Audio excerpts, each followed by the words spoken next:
The night bus will run on Fridays and Saturdays with the last service at 1:15 in the morning. The initiative will be extended to cover the Summer Nights programme and Fair Week, with the service starting tomorrow. At the launch, Minister Paul Balban says they've taken on board public feedback and requests. The night bus service was discontinued in the past, so what's different now?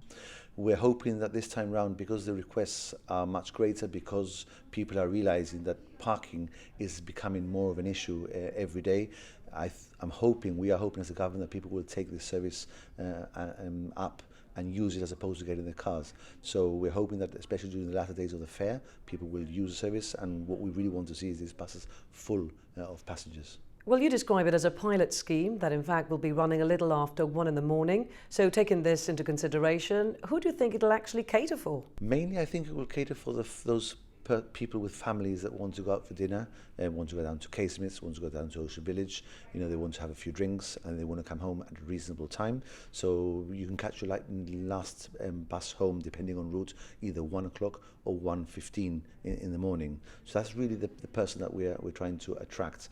People that want to stay up any later than that have other forms of other public services like the taxis that can take them home. The two routes will run every hour, with a service provided every half hour. The Minister says plenty of thought has been given to what's on offer. Well, we've been at this for quite a few weeks, if not months. It's something which we've actually been out there. We've actually done the tests out there on the road, and we've had our buses out trialling the routes to check that the timetabling is correct. So we've been thinking about which bus stops we should choose, whether they should be requests, whether they should be obligatory stops like they are during the day. So what we've provided is a service which will cover most of Gibraltar. It'll go from the beaches on the east side and all the way to Europa Point.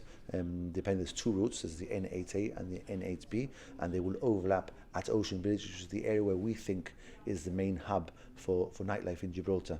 So we expect that by looking at timetabling, and hopefully we've got that right, because it's not an exact science, it's something which we may need to tinker with as we go along. It's not a free service, with people required to pay £2. So do you think this is something that will be received positively? Many people are prepared to pay for the service. Obviously, it is different, and people will say, well, if it's a free bus during the day, why not at night? Well, comes at a great expense. It's overnight work, it's weekend work, and we need to try to at least subsidize as much as possible through fares. So we don't think £2 is excessive. When you come to think about any attraction on a fare, is £2 anyway. So it's the cost of a ride on the bull ride or whatever it is on the fare, and that is what it is. If you think about it in terms of the last drink, well, it's the cost of a last drink. It takes you home safely without having to get the car, without having to worry about parking.